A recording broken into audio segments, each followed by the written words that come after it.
Hello, my name is Hanna Smolinskiy, and I welcome you to my lecture recital, Exploring Piano Character Pieces by Underrepresented Ukrainian Composers of the 19th and 20th Centuries. During the 19th and 20th centuries, Ukraine underwent different stages of national establishment and cultural development. Throughout that time, Ukraine was referred to as Little Russia by the Russian Empire, and attempts to establish Ukrainian national identity through arts and music were highly persecuted. Thus, it is not surprising that Ukrainian composers were not given a fair chance to be included in the Western musicological canon. However, they kept writing music despite the repressions, and there is a large body of their compositions in various genres from that time. This lecture recital focuses on the genre of piano character pieces by three important Ukrainian composers from the 19th and 20th centuries: Mykola Lysenko, Sergei Bartkevich, and Igor Shamo. Through the analysis of their works, I will trace the development of this genre in Ukraine and show how various musical influences played a significant role in its formation. Ukrainian heritage, mixed with musical influences from all around the world, creates a truly unique color that appeals to the audience worldwide and proves that Ukrainian composers deserve broad recognition of their works and appearance in the repertoire of renowned performers.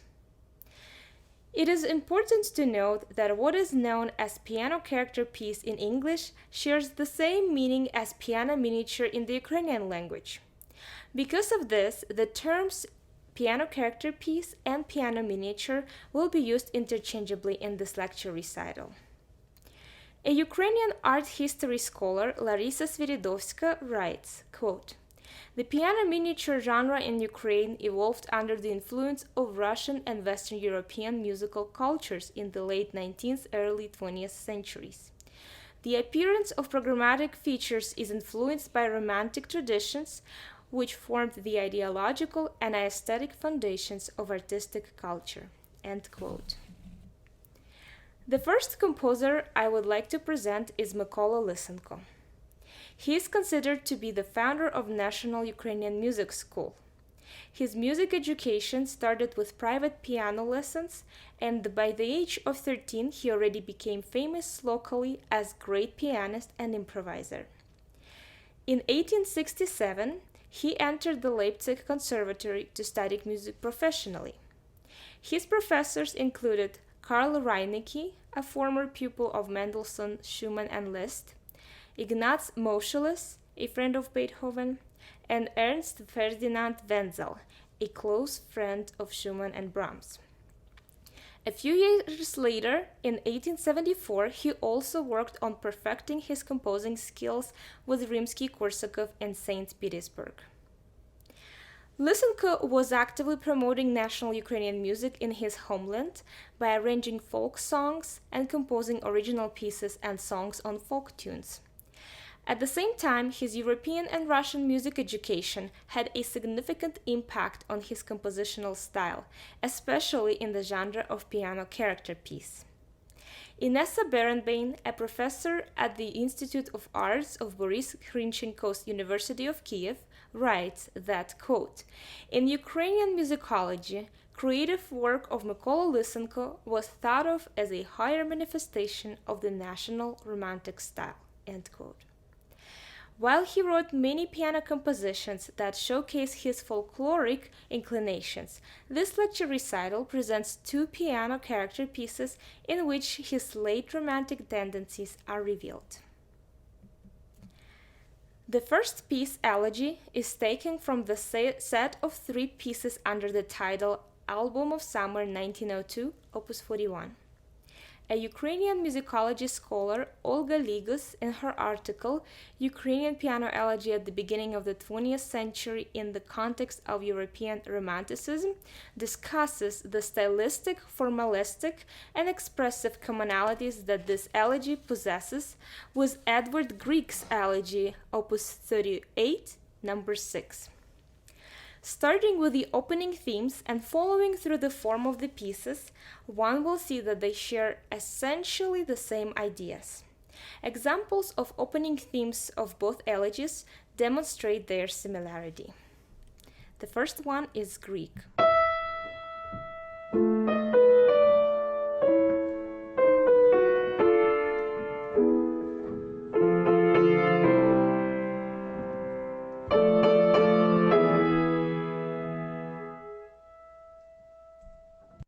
Now it's Lysenko.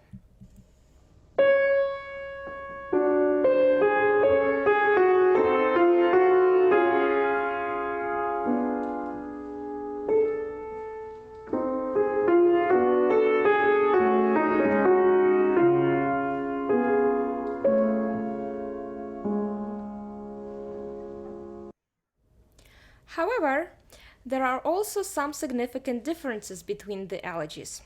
The overall character of Greek's elegy is instrumental because of its chordal structure and chromatic language, while elegy by Lysenko is lyrical and song-like, focusing on the emotional aspect. Ligas writes, quote, "Contrary to Greek's elegy, the use of chromatic intervals by Lysenko only adds lyricism to the melody, bringing its sound closer to Ukrainian folk, lyrical, and everyday songs, lamentations, and thoughts." End quote. The second piece, Dream, Opus 12, was written in 1876. The opening theme of the piece, which returns over and over again with variations, shares the same textural ideas as Schumann's Des Abends and Warum from Fantasiestücke, Opus 12. Let me demonstrate this with musical examples of mentioned pieces. First one is Lysenko, Dream.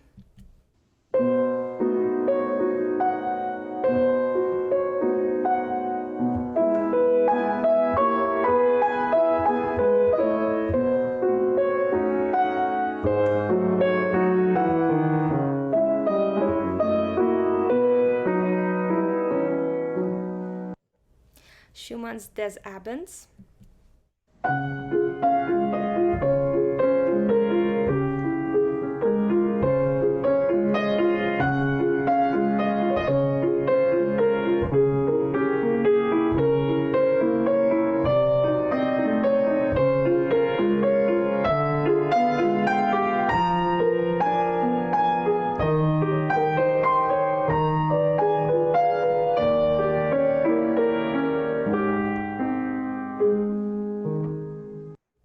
And Schumann's Warum.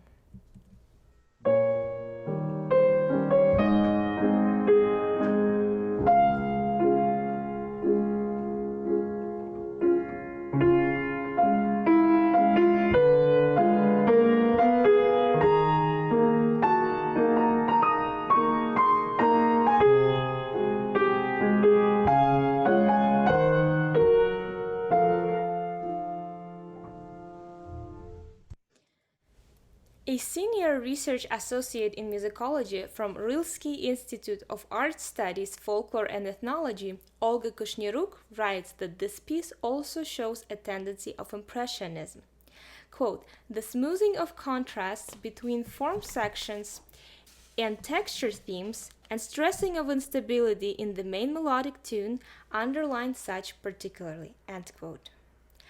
Both of the presented pieces demonstrate late Romanticism influences on Lysenko's compositional style. His lyricism and melodical material draw from his passion for folklore, which brings a national color to his compositions overall. Please enjoy the performance of Elegy and Dream composed by Mykola Lysenko.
The next Ukrainian composer that I would like to present is Sergei Bortkevich. He received his official music education from the Imperial Conservatory of Music and the Leipzig Conservatory. Some of his important professors include Karl von Erich, Anatoly Lyadov, and Alfred Reisenauer, a former pupil of Liszt. Bortkevich is known as one of the last Romantic composers. His works resemble such influential composers as Chopin, Liszt, Schumann, Tchaikovsky, Scriabin, and Rachmaninoff, to name a few. He wrote music in various genres, however, he was the most prolific in the genre of piano character piece. This lecture recital presents 4 piano pieces from Opus 65, written in 1947. The set opens with a piece titled Senza parole, translated to English as Song Without Words. Throughout the piece, there are 2 main melodies that modulate to distant tonalities until they return to the main key of E major. In the best of Romantic traditions, Bortkevich transitioned between unrelated keys with great smoothness and simplicity. For example, in bar 22, instead of going to D-sharp minor chord as was prepared by the sequence, he turns it into D-sharp dominant 7ths in harmonic to E-flat, which transitions the melody to A-flat major key very smoothly. Let's listen to this example.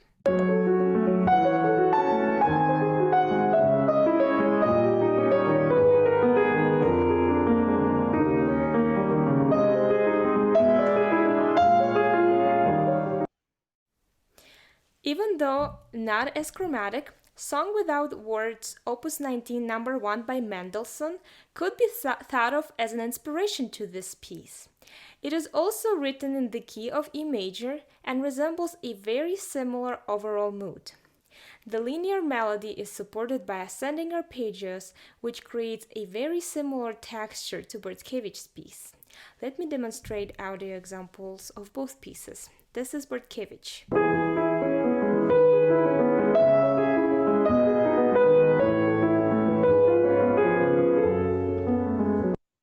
And this is a texture of Mendelssohn's piece.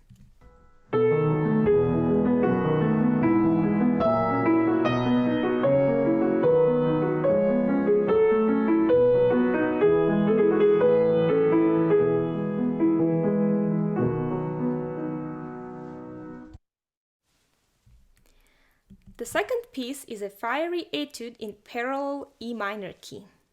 Despite that the piece is written in 3/4 time signature, the accompaniment is clearly outlining 6/8 meter, while the melody develops linearly in 3/4 time. This rhythmic polarity is juxtaposed with the rhythmic unison throughout the piece.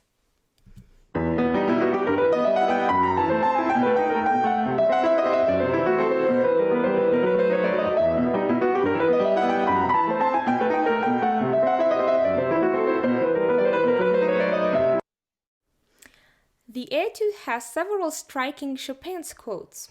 First quote appears in bars 45 through 60 and is taken from Chopin's Etude Opus 25, number 12.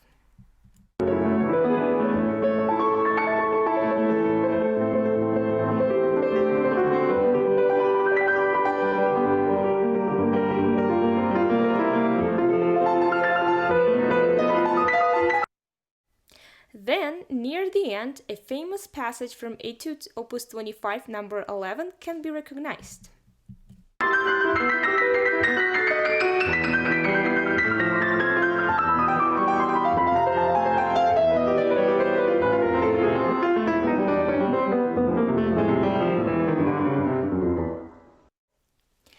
As Russian pianist Anna Resnik notes, quote, "The composer doesn't pay tribute to either of the 2 types of etude, in Chopin's style, one type of technique throughout the work, or in Liszt's style, different types of techniques, as his contemporaries did. Rather, he pays equal attention to both." End quote. In this etude, Bortkevich pays tribute to both composers simultaneously. The third piece of the set, Epithalame, translates as Wedding Song. It stands out from the rest of the set because it is written for the left hand only and dedicated to pianist Rudolf Horn, who lost his right arm in World War I. The main melody soars over the thickened chordal texture in the first section. Then, in the middle section, the texture changes to a broken chord accompaniment. Piano Sonata Opus 179 by German composer Karl Reinecke might have served as an inspiration for this piece, as it only uses the left hand as well and has similar textures in the second movement. For example, bars 1 through 12 from the second movement of the sonata have chordal texture, while bars 13 through 24 display a broken chord texture, both of which are similar in mood and writing style to Bortkevich's piece. Let me demonstrate the comparison of the sonata to Epithalame. First is the chordal texture of sonata.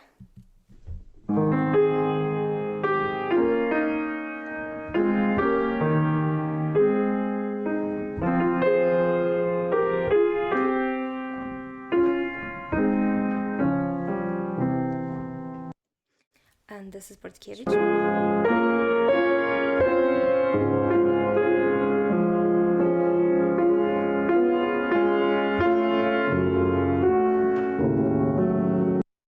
Broken chord texture of the sonata.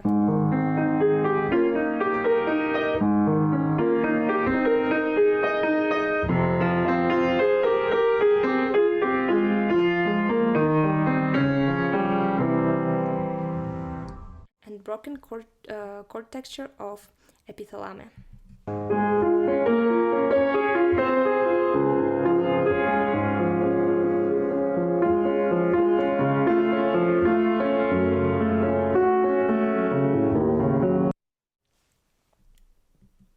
The fourth and last piece of the set, Capriccio alla Polacca, is written in a simple ternary form.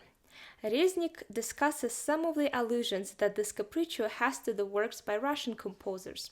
Specifically, Russian dance from 12 pieces of medium difficulty Opus 40 by Tchaikovsky, Polichinelle from Opus 3 by Rachmaninoff, and Russian dance from 3 fragments from the ballet Petrushka by Stravinsky.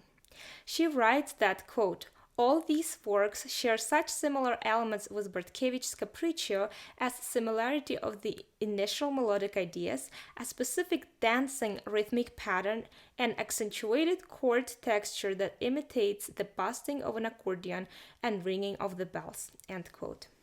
The more prominent Polish quality of the piece starts with the Polonaise section in bars 19 through 35, which is definitely a tribute to Chopin.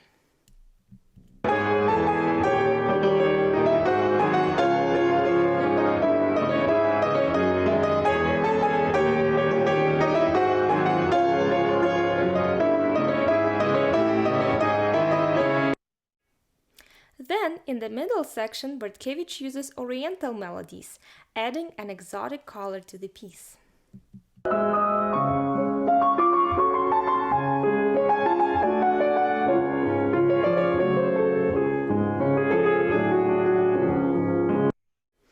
The A prime section, which is a literal repetition of the A section, closes the piece with the heroic-like final chords.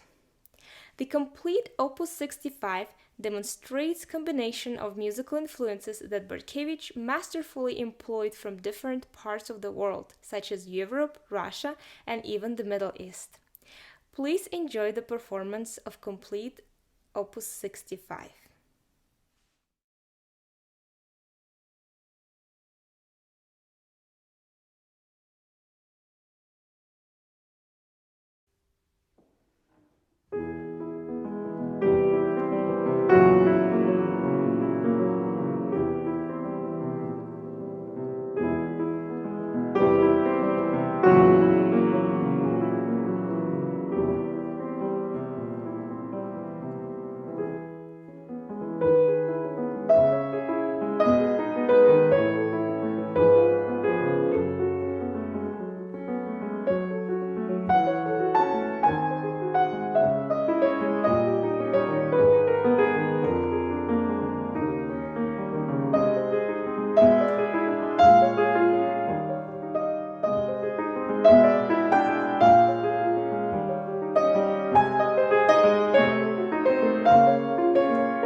Moving further into the 20th century, the third and final composer that I will present is Igor Shamo. He was born in Kiev in 1925 and from the early childhood showed artistic and musical inclinations. He graduated from Kiev Specialized Music School in 1941 and due to the war was evacuated to Ufa, Russia. Upon his return from the army in 1946, Shamo pursued his dream and entered the Kiev Conservatory to study composition. He was surrounded by such talented composers as Boris Litashinsky and Levko Revutsky, who raised the definition of national and folkloric art to new heights in Ukraine. Revutsky in particular played an important role in Chameau's forming as a composer, and this influence can be heard in his first significant piano work, Ukrainian Suite, written in 1948. The Ukrainian Suite consists of 4 contrasting movements, each of which has programmatic titles and is based on a folkloric theme. The first movement is titled Duma. Dumy are the songs about war and laments performed for the dead. Chameau portrays the seriousness of such genre with an exquisite taste. The main melody enters in an improvised-like manner after the plucking sounds of open fifths imitating bandura.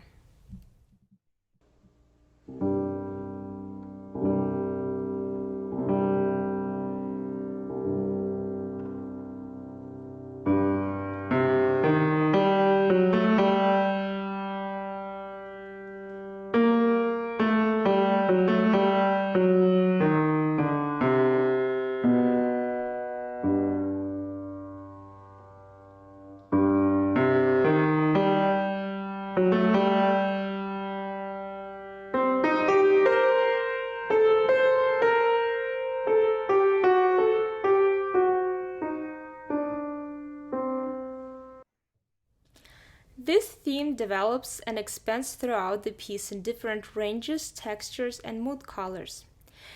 In the end, it resolves in a somber and dark color, which sounds like a funeral march, where the main theme dissipates in final sigh-like chords. The second movement, Vesnyanka, has a bright and dancing character, creating a great contrast to Dumy. The title cannot be literally translated to English, but the meaning of it can be described as a ritualistic celebration of the spring season.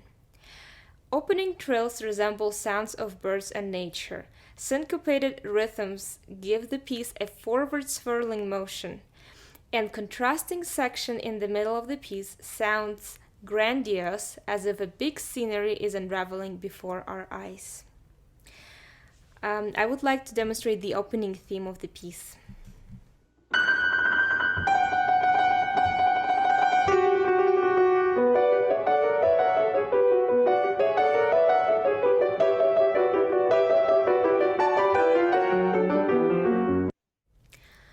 This theme is repeated throughout the piece, and in the closing statement it ends with a sweeping motion on the tonic in the higher register. In the same register, the next movement enters, and the high B is highlighted as if it was a connecting thread between the two movements. Let's listen to the closing of the second movement and opening of the third movement to hear that connecting thread.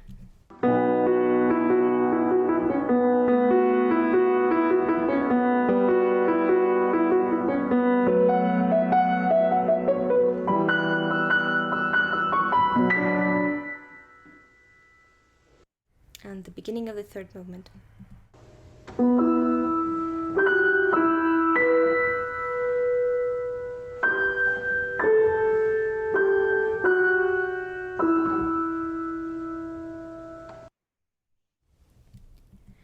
The third movement, Melodia or melody, has a simple monophonic melody in the opening.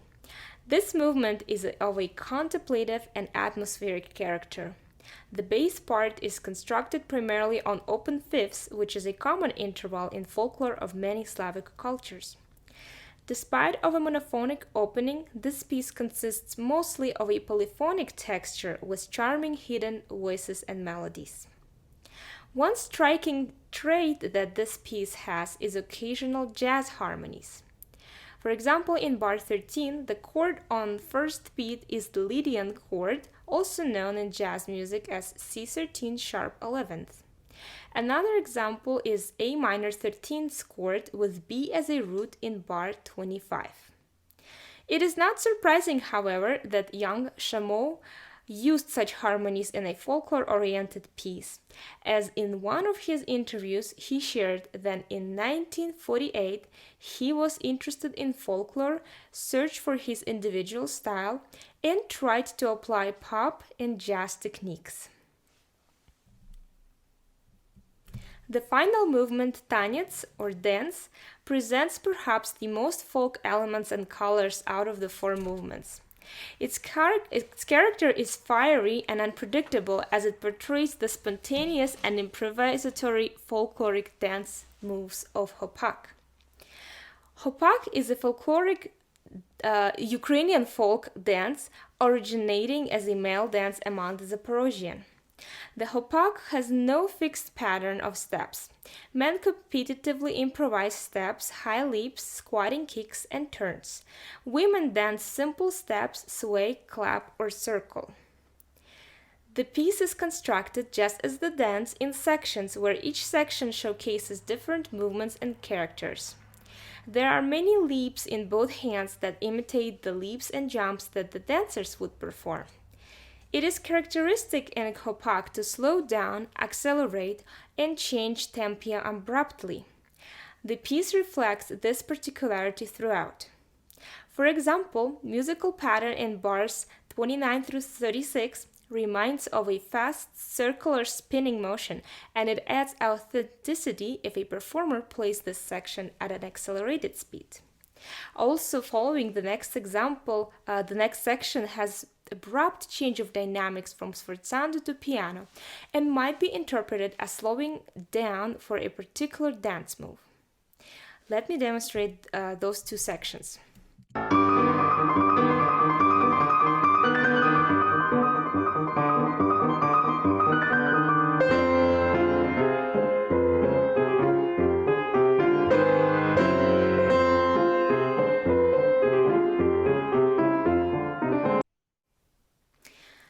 Overall, this piece serves as a great finale to the suite and highlights the national spirit of this original work.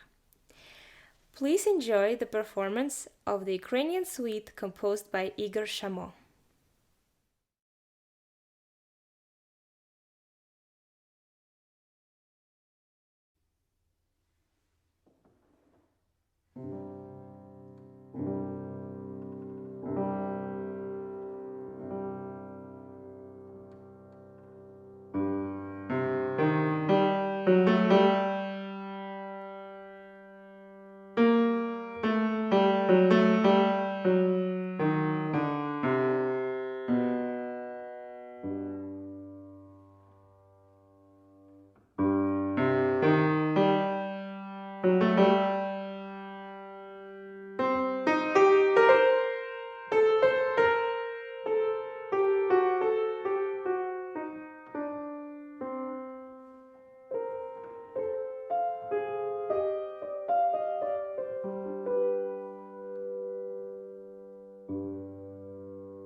The Ukrainian suite concludes this lecture recital on a very patriotic note.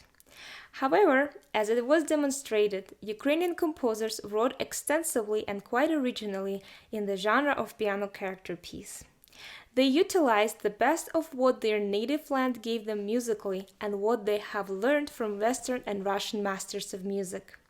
This exquisite mixing of Ukrainian folk elements with late Romantic tendencies, original retrospection, and reinvention of familiar musical practices brought forth a unique style that is worth studying and performing. The contribution of Ukrainian composers presented in this lecture recital to the genre of piano character piece is significant, and such composers should not be forgotten or overlooked. Instead, their works should be incorporated in the piano repertoire on a much broader international level. Thank you very much for joining me tonight for my lecture recital.